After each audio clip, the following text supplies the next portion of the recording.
L'abbé Sekada, alors je pense qu'il est au téléphone. Allô? Oui, allô?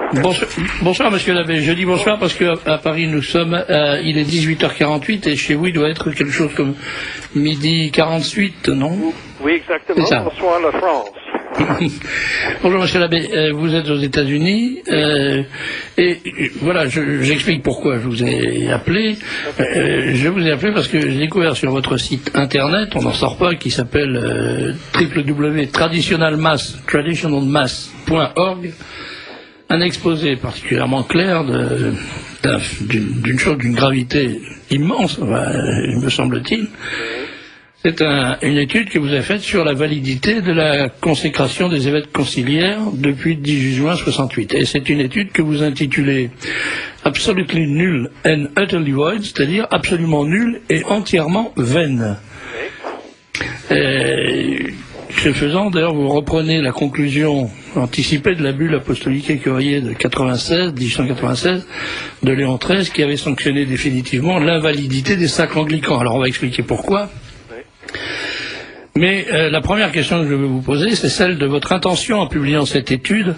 C'est pas par hasard, je suppose que vous la publiez le jour d'Annonciation, puisqu'elle est datée du 25 mars 2006, et qui est également le jour du 15e anniversaire de la mort de Monseigneur Lefebvre. Exactement. J'étais ordonné par Monseigneur Lefebvre, et j'étais dans le temps séminariste aux villes de Milwaukee, en état de Wisconsin, ville dans le Midwest central des États-Unis.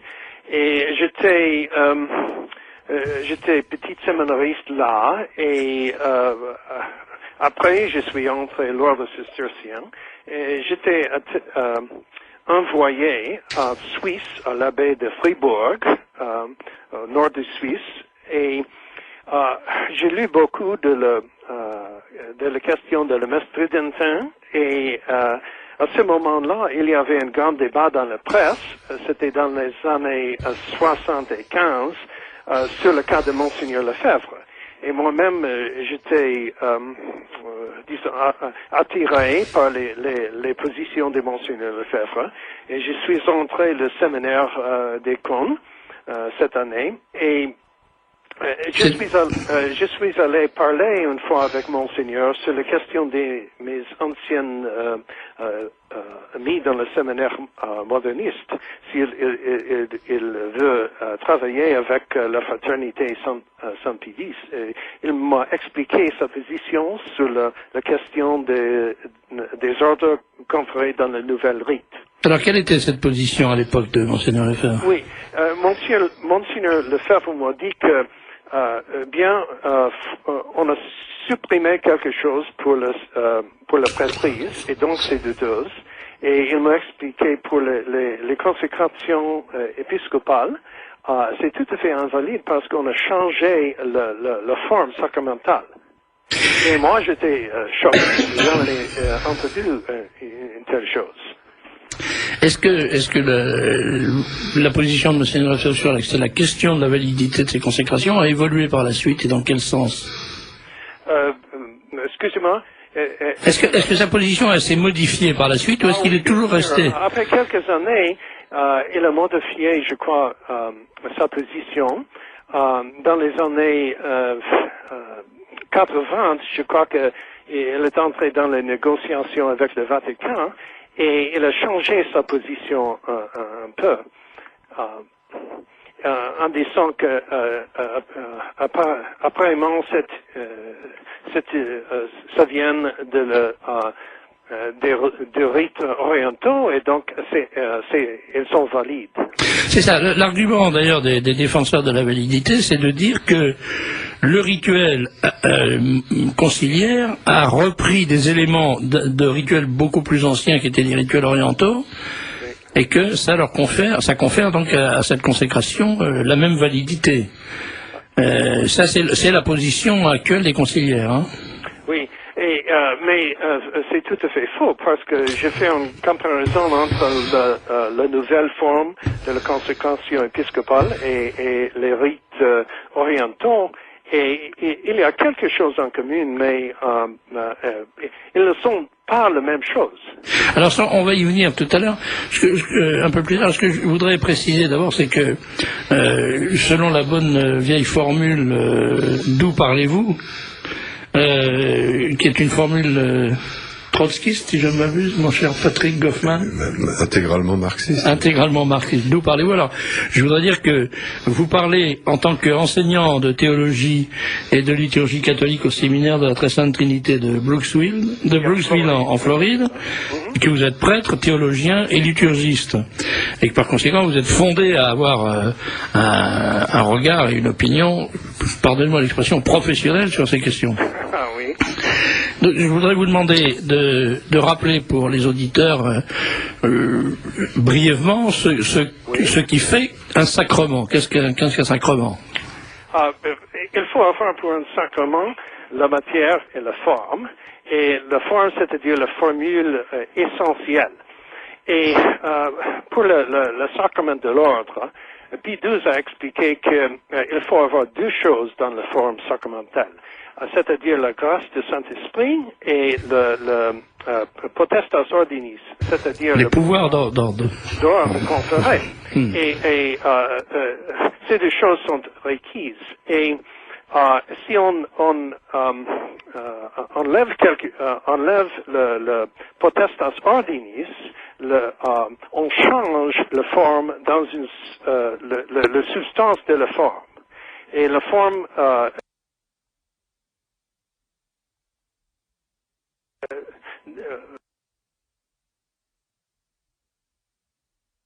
ne dit pas la même chose. Et donc, la conséquence est la forme est invalide. Mais, pardonnez-moi de ma question, qui est une question de Béotien, mais est-ce qu'on ne peut pas penser que si la forme devient invalide par la maladresse ou par la mauvaise volonté du célébrant, ou de la personne qui ordonne, je dirais la bonne foi de celui qui reçoit le sacrement, est-ce que ça n'engage pas dans la voie de ce qu'on appelle l'ecclésia souplette? Est-ce que le Saint-Esprit ne supplée pas en quelque sorte à l'absence de célébrant? L'Église ne peut pas supplier le manque d'une chose essentielle dans la forme, parce que c'est requis. Il y a des choses dans la forme pour le baptême qui sont requises. Et si on met le mot, par exemple, baptise, dans la forme de le baptisme, l'intention de célébrant n'a rien à faire. Mais est-ce qu'on peut dire, par exemple, que c'est du même ordre que l'invalidité de certaines messes qu'on a pendant un moment en Afrique, on voulait faire de l'acculturation et on célébrait une imitation de messe avec du vin de palme et du fruit de l'arbre à pain, et moi j'ai toujours appris que donc c'était pas une messe, quoi, tout simplement. C'est du même ordre alors. À peu près le même ordre. Mais là, on a changé la matière, et ici, avec la consécration épiscopale, on a changé la forme. Oui. Alors, quelles sont les conséquences de ce changement de forme? C'est naturellement l'invalidité sacramentelle, mais quelles sont les conséquences de l'invalidité sacramentelle dans la consécration d'un évêque? Tous les sacrements qui dépendent de le caractère sacerdotal deviendront donc invalides, parce que c'est-à-dire la messe, les absoudre, l'extrême-onction, etc. Parce que ces sacrements dépendent sur la validité de l'ordination sacerdotale qui vient d'un évêque, d'un vrai évêque. Donc ça veut dire que si l'évêque est invalide, tous les actes qu'il accomplit dans son ministère deviennent invalides? Oui, dans son ministère sacerdotal. Oui, sacerdotal. Sacramental. C'est-à-dire que s'il donne l'ordre, par exemple, à quelqu'un, la personne en question n'est pas prêtre. Oui, exactement. Malheureusement. Oui, ce sont les conséquences. Et ça, c'est une modification qui date de quand précisément? De 1968. 1968. Oui, Paul VI a changé, il a changé le pontifical romain. Elle a modifié la formule pour l'ordination sacerdotale, un peu la supprimé un mot, et pour la consécration épiscopale, il a tout à fait changé la forme essentielle. Alors, est-ce que vous pouvez nous dire quel est le mot qui a été changé, en quoi la modification devient manifeste pour quelqu'un qui assiste à une ordination ou à un sacre d'évêque? C'est-à-dire, dans l'ancienne forme a exprimé deux choses très nettement, très clairement, la grâce du Saint-Esprit et la plénitude de la sacerdoce. Et la nouvelle forme exprime, dans un sens, la grâce du Saint-Esprit, mais il n'exprime pas le pouvoir de l'évêque, le potestas ordinis. On a utilisé un mot, expression en latin, spiritus principalis. Et c'est le mot essentiel dans la forme. Et j'ai fait une petite étude sur la question de la signification de cette expression spiritus principalis. Et j'ai découvert qu'il y a une bonne douzaine des significations de ce mot. Mais parmi ces significations, on ne peut pas trouver l'idée de la potestas ordinis d'un évêque. Et donc, on a enlevé tout à fait de la nouvelle forme le concept de la plénitude de la sacerdoce. C'est disparu. Est-ce que ça peut être expliqué par une maladresse de traduction, ou est-ce qu'à votre avis c'est quelque chose qui procède d'une volonté claire de modifier la forme du sacrement? À mon avis, c'est le deuxième cas, parce que les hommes qui ont travaillé avec le nouvel rite de consécration épiscopale étaient des vrais modernistes, à mon avis, dont Bott, Lécuyer, etc. Je crois qu'ils avaient une théologie tout à fait moderniste. Et puis, pour eux...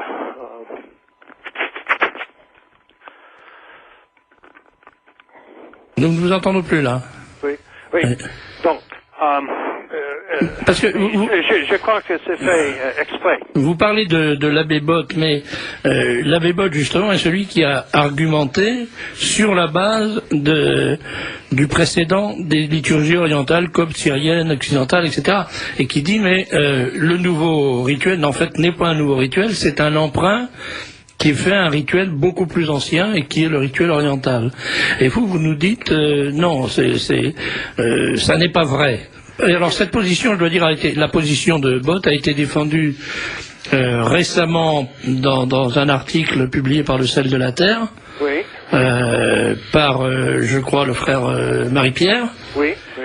qui a donc exactement la même position que Bott, et vous dites non, le rituel ancien n'est pas conforme, le rituel moderne n'est pas conforme au rituel oriental. Non, parce que le Dom Bott... lui-même, il a fait une étude des rites orientaux, et il a identifié une forme tout à fait différente dans le rite syrien et dans le rite maronite pour la consécration épiscopale, une formule tout à fait différente. Ce qu'il a fait, Bott a pris la nouvelle forme pour la consécration épiscopale de son œuvre de reconstitution d'une œuvre de Hippolyte. Et c'est une reconstitution. C'est tout à fait une reconstitution. C'est pas un vrai rite en usage dans l'Église catholique approuvé par les papes. C'est une création savante de Dom Bott. Mais alors votre étude, c'est quelque chose de totalement effrayant parce que ce que vous affirmez vous, c'est que dans l'état actuel des choses, tous les évêques qui ont été sacrés selon le rituel nouveau, le rituel conciliaire, à partir du 18 juin 68, ne sont pas des évêques. Oui, malheureusement. Et donc tous les prêtres qu'ils ont ordonnés ne sont pas des prêtres. Oui, malheureusement. C'est la conséquence. Si on applique les principes théologiques très très clairs Pie XII a énoncé dans son encyclique Sacramento Mordinis. C'est très très clair. Alors, à votre avis, est-ce que vous avez une idée du nombre, selon votre analyse, hein, si on accepte votre position, votre examen de la question, combien reste-t-il d'évêques validement consacrés dans le monde aujourd'hui? Parce que 68, ça fait 40 ans bientôt. Oui. On n'est pas consacré évêque avant 40 ans. Il n'y a pas beaucoup d'évêques de moins de 40 ans, donc ça veut dire c'est des évêques de 80 ans. Quoi. Moi, je ne sais pas l'exact numéro, mais en tout cas, on n'a pas changé le rite pour la consécration, pas changé beaucoup dans des rites orientaux. Donc, ce que je dis applique seulement le rite romain. Oui.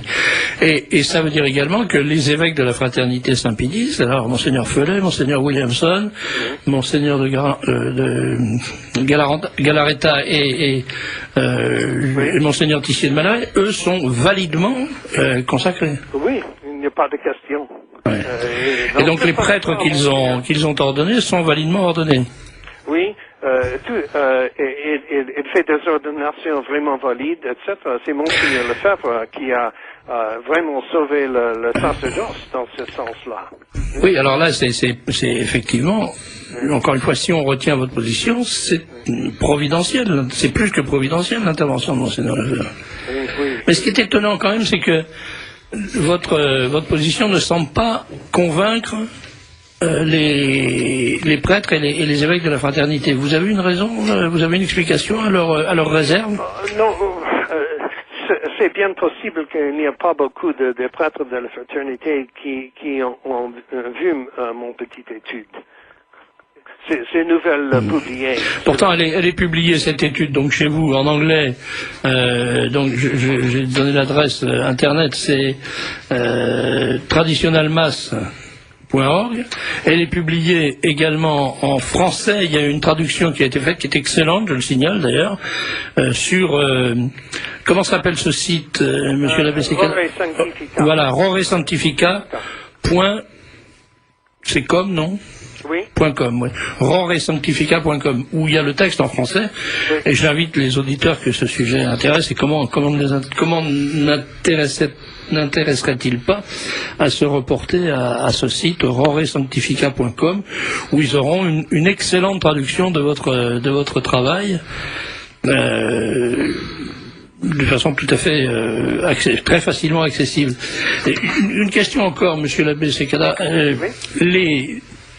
Quels sont les sacrements qui, si j'ose dire, passent au travers, si je peux m'exprimer de façon aussi triviale? Excusez-moi. Quels sont les sacrements qui restent valides? Bon, il y a le baptême et le mariage, puisque ce sont des sacrements. Le mariage, effectivement. Mm-hmm. Le mariage. Mais, par exemple, dans le cas du sacrement de pénitence, de la confession, donc. Moi, j'ai toujours entendu dire que si on se confesse à quelqu'un qui n'est pas validement prêtre, mais si on le fait avec la sincérité du cœur, on est en quelque sorte absous, non? Il est nécessaire d'avoir le bon Dieu peut bien faire des autres provisions pour vous, mais la théologie de l'Église requise qu'il faut avoir un prêtre validement ordonné pour vous donner l'absoudre. C'est assez effrayant ce que vous nous expliquez là, je trouve. Est-ce qu'il ne nous reste plus qu'à nous abriter la phrase de l'Écriture qui dit les portes de l'enfer ne prévaudront pas, mais comment pourrait-elle ne pas prévaloir dans une situation pareille? Pardon? Comment peut-on encore croire que les portes de l'enfer ne vont pas prévaloir, puisque on va se retrouver dans une situation où il n'y aura plus d'évêques, il n'y aura plus de prêtres Tout évêque, on dit assez souvent que, en effet, l'Église est un peu éclipsée, hein? Mais tout ce sont les conséquences de Concile Vatican II, toutes ces conséquences horribles qui ont suivi le deuxième Concile du Vatican. C'est vraiment horrible de vivre dans ce temps. Est-ce que vous avez fait des propositions ou reçu des propositions de la part de prêtres, je pense au frère Pierre-Marie ou au dominicain d'Avrillé ou à d'autres, des propositions de disputation sur cette affaire? Non, pas encore. Pas encore. Hein. Non. Mais vous seriez disposé bien sûr à débattre, j'imagine, de cette question. Oui, je crois que je suis toujours disponible. Je préfère des articles. Oui, bien sûr, ça peut être les articles, les questions sont vraiment compliquées, toutes les questions des rites orientaux, etc. Monsieur l'abbé, je vous remercie. On va faire une chose, si vous le voulez bien. On a des questions, mais on va pas pouvoir y répondre ce soir parce que, comme vous le dites, ce sont des questions extrêmement complexes. Moi, ce que je vais proposer à nos auditeurs qui s'intéressent à ces questions, c'est de m'écrire, s'ils ont des questions à vous poser, s'ils ont des arguments à faire valoir, de me les envoyer. Je vous les ferai parvenir aux États-Unis, et puis je vous réinviterai à cette antenne pour que vous puissiez répondre et approfondir cette question. Oui, d'accord. Je vous remercie beaucoup, monsieur l'abbé, et gardez-nous dans vos prières. Oui, merci pour votre patience avec mon français. Non, votre français est parfait, puis vous savez, en temps de guerre, on ne s'occupe pas trop de l'accent des gens qui combattent dans le combat. Le latin avec l'accent américain plus une touche d'accent suisse, c'est délicieux. Merci, monsieur l'abbé. À bientôt. À bientôt, merci. Voilà, alors, je dois vous dire que quand j'ai fait part à quelques amis que j'allais recevoir l'abbé Sekada au micro, on m'a fait valoir que c'était pas une bonne idée du tout, parce que ça allait semer le trouble dans les esprits. Ouais, il n'y a rien de pire que de semer le trouble dans les esprits. Il y a un moment qu'il est vraiment quelle honte. Il faut profiter du fait qu'il y a un moment qu'il a la tête dans le sable pour leur faire des choses qu'on n'oserait pas leur faire si elle n'avait pas la tête à cet endroit-là. Il y a un moment qu'il laisse semer le trouble dans les esprits. Alors, oui, je crois. Rien appris, cette affaire. Ah là, je vous trouve un peu optimiste, parce qu'il y a beaucoup de gens qui n'ont plus aucun trouble dans leur esprit. D'accord, si vous voulez. Enfin, en tout cas, c'est pas le lieu pour en parler, mais je vous en parlerai, moi, de cette pratique.